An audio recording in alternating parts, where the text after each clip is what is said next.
Do you ever feel lost, stuck, or like you're falling behind in life? You are definitely not alone, and this explainer explores a neuroscientist's secret for turning uncertainty into genuine curiosity through tiny experiments. Do you ever feel like you're running as fast as you can, but the scenery never changes?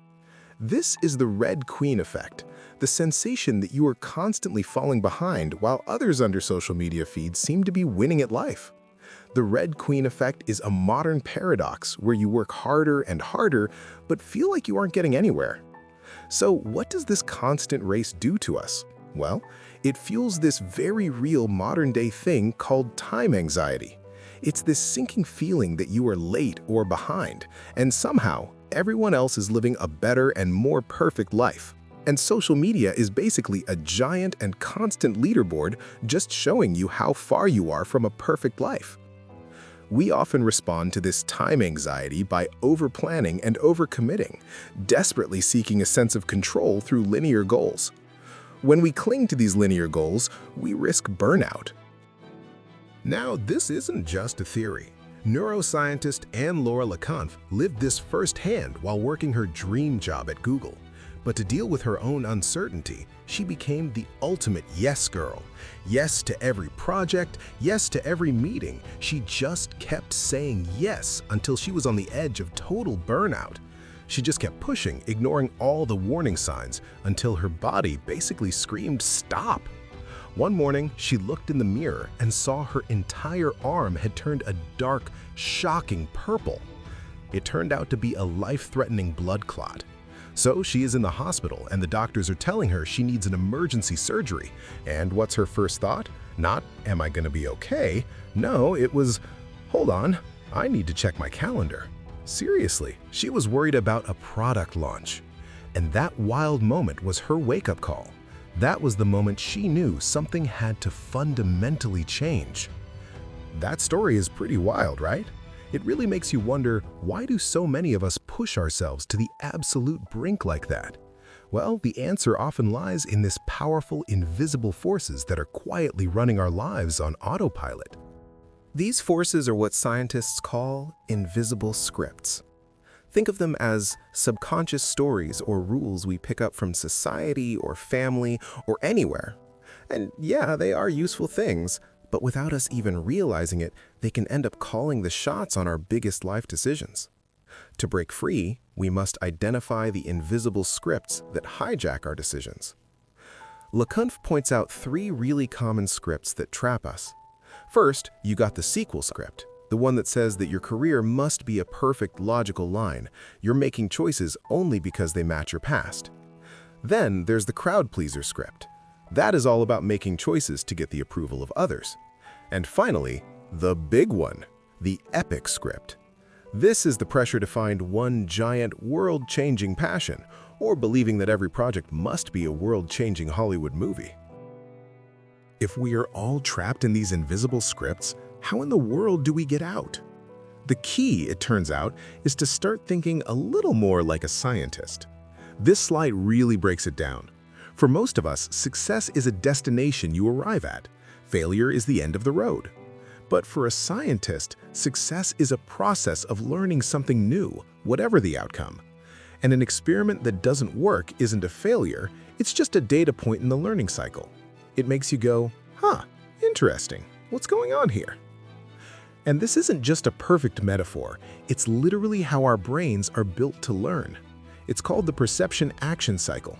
Our brains are constantly observing the world, making little predictions, and then updating our understanding based on what happens next. You could say we were all born to be experimenters.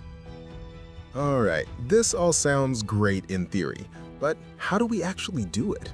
How can we bring the scientist mindset and put it into practice in our own lives?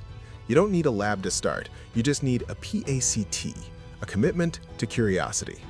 Let's get into the toolkit and figure out how you can start your first experiment, like right now. The great thing about the scientific method is super simple. You can boil it down to this 4-step loop. First, you just observe what's going on, no judgment. Then, you make a guess, a hypothesis. What could be different? Then, you test it and do the thing. And finally, you look at what happened and use that to figure out your next step. Now, to make sure your experiment doesn't feel too vague, you can use a simple little framework. It's called a pact. And this isn't about some massive lifelong commitment, it's just a short-term promise to yourself to be curious. So what exactly is a pact framework? It breaks down into 4 parts. It's purposeful, which just actually means you're excited to see what happens. It's actionable, so it is a real thing you can do. Continuous, meaning it is easy enough to do regularly for a little while. And finally, it's trackable. You need a simple yes or no answer to whether you did it today. We are talking tiny here. That's the whole point. The goal is to keep these experiments tiny, such as meditating for 5 minutes a day for 10 days, or writing just 100 words for 3 weeks. That's like a paragraph a day. The goal is not this huge life transformation, it's just to collect a little bit of data of what actually works for you. So, how to start? State your action and your duration. For example, I will meditate for 10 minutes every morning for 15 days. Then do that and see what happens and collect the data. If making a lasting habit change is something you are interested in, you should definitely check out our video about atomic habits and how 1% better every day makes a huge difference in the long run. And this is where it all comes together. Because when you start thinking this way, it completely changes your relationship with uncertainty. It reframes what it means to be lost. Do you know the feeling of being in between? When you're not who you used to be, but you're not sure who you are becoming? There is actually a name for that. It's called a liminal space.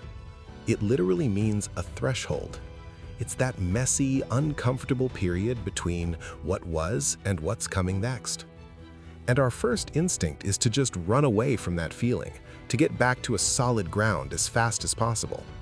But what if that in-between space isn't a void to escape?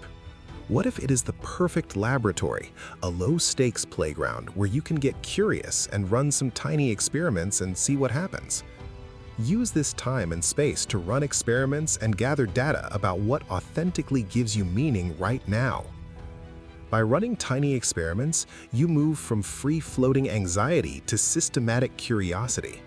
Stop asking the scary question of what your grand purpose in life is. Instead, ask yourself something smaller and way more powerful. Ask yourself, what is one tiny experiment you can start today? You should definitely check out Anne-Laure Cunff's book, Tiny Experiments, and her other work in nestlabs.com. Welcome to the Phoenix Experiment. Here, we use visual storytelling to bridge the gap between the science of the mind and the reality of being human.